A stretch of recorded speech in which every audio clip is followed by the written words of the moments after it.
आज का जो क्लास है वो ब्रिटन वुड एग्रीमेंट के बारे में है कि ब्रिटन वुड एग्रीमेंट से क्या मुराद है। तो देखें, कहता है during the world war two यानी दूसरी जंग अज़ीम के दौरान the economies of the industrialist and capitalist countries were adversely affected.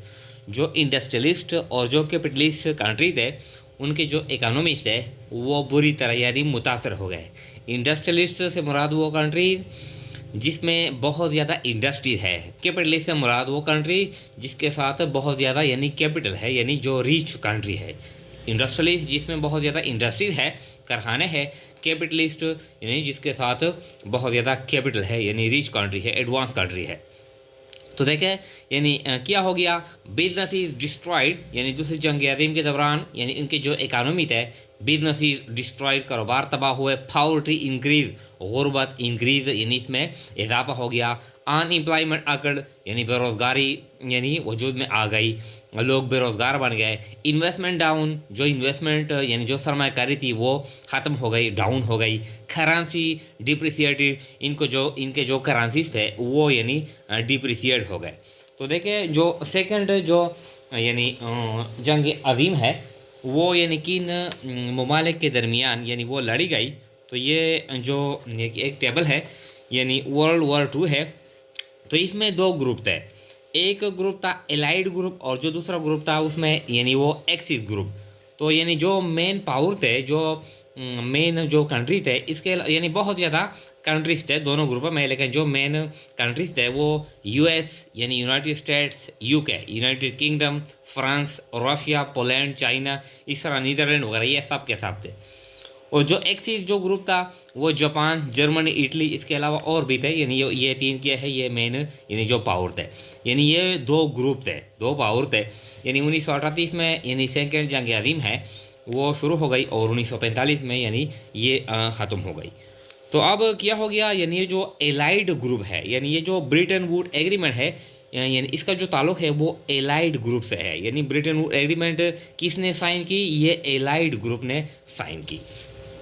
तो देखिए अब क्या हो गया, यानी 44 कंट्रीज, जो 44 जो कंट्रीज थे वही कौन से ग्रुप से थे, एलाइड ग्रुप से थे। एलाइड ग्रुप यानी US, UK, France, Russia, Poland, Netherland, Ireland, इसके अलावा और भी थे, यानी 44 कंट्रीज थे। यानी क्या हो गया, कंडक्टेड ए कॉन्फ्रेंस यानी उन्होंने एक कॉन्फ्रेंस कंडक्ट की इन जुलाई 1944, जुलाई 1994 में इन वाशिंगटन में।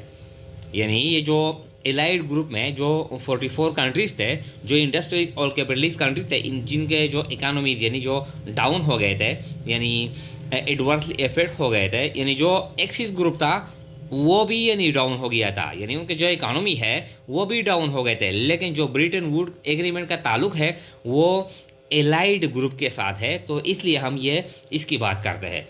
तो क्या हो गया, देखें यानी जो वाशिंगटन में एक यानी कॉन्फ्रेंस हो गया। वाशिंगटन डीसी में एक जगह है जिसको कहते हैं ब्रिटन वुड, यानी जो ब्रिटन वुड एक जगह का नाम है। तो ब्रिटन वुड में यानी in a hotel, Bretton Woods Washington DC यानी में एक जगह है, इसको कहते हैं ब्रिटन वुड। जिस तरह फॉर एग्जांपल पाकिस्तान में एक जगह है इस्लामाबाद या लाहौर, ऐसा वाशिंगटन में यानी जगह है। तो फॉर एग्जांपल ब्रिटन वुड एक जगह है, तो इसमें एक होटल था, ब्रिटन यानी एक होटल था। तो होटल यानी होटल का जो नाम है माउंट वाशिंगटन होटल, यानी ब्रिटन वुड में एक होटल था, इसको कहते हैं माउंट वाशिंगटन होटल। तो माउंट वाशिंगटन होटल में एक कॉन्फ्रेंस वाज हेल्ड ऑन, यानी माउंट वाशिंगटन होटल में कॉन्फ्रेंस यानी मुनाक़द हो गया एंड साइंड एन एग्रीमेंट, और एक एग्रीमेंट साइन कर ली called Bretton Woods agreement. Washington में एक जगह है, एक सिटी है वगैरह, यानी जगह का नाम है। तो वहाँ पर एक होटल था माउंट वाशिंगटन होटल, उसमें एक कॉन्फ्रेंस हो गया यानी 44 कंट्रीज यानी के दरमियान जो एलाइड ग्रुप से ताल्लुक़ रखते थे। तो यानी इस एग्रीमेंट हो गया। तो इसको इसलिए कहते हैं ब्रिटन वुड एग्रीमेंट। कि ब्रिटन वुड में ये जो एग्रीमेंट है ये ब्रिटन वुड में हो गई। तो क्या मतलब है, इसका जो पर्पस था to establish two financial institution, ताकि दो जो फाइनेंशियल इंस्टीट्यूशन है ये बना रहे, यानी IMF एंड वर्ल्ड बैंक। ये जो इकानमी थे जो डाउन हो गए थे, बिजनेस डाउन हो गए थे, इन्वेस्टमेंट डाउन हो गए, यानी डाउन हो गई थी, और अनएम्प्लॉयमेंट ये इंक्रीज हो गई थी, यानी पॉवर्टी इसमें इजाफा आ गया था। तो इस यानी इससे बचने के लिए, ताकि इकानमी को अपलिफ्ट करे, यानी ये जो फेज़ है डिस्ट्रक्टिव फेज़ है, इससे इन मुल्कों को निकाला जाए, तो इस मकसद के लिए इसने एक एग्रीमेंट कर ली कि हम दो ऐसे फाइनेंशियल इंस्टीट्यूशन बनाएंगे ताकि इन ममालिक को, यानी इन जो बुरा जो दौर उन पर आया है, इसको किस तरह निकालेंगे।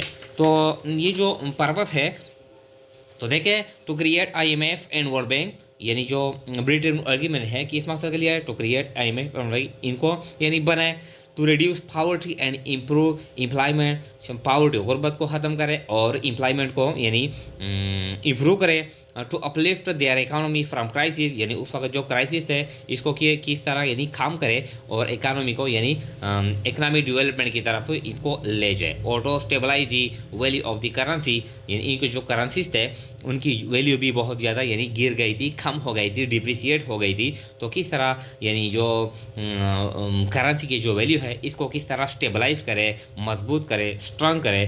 तो क्या मतलब है, इस मकसद के लिए यानी पॉवर्टी को कम करे, एम्प्लॉयमेंट को इम्प्रूव करे, करेंसी वैल्यू को स्टेबलाइज करे और इकानमी को अपलिफ्ट करे। इस मकसद के लिए 44 कंट्रीज़ जो एलाइड ग्रुप से ताल्लुक़ रखते थे, उन्होंने ब्रिटन वुड में, जो वाशिंगटन में एक जगह है, एक होटल में यानी कॉन्फ्रेंस कर ली, एक एग्रीमेंट कर ली। इस एग्रीमेंट को इसलिए कहते हैं ब्रिटन वुड एग्रीमेंट।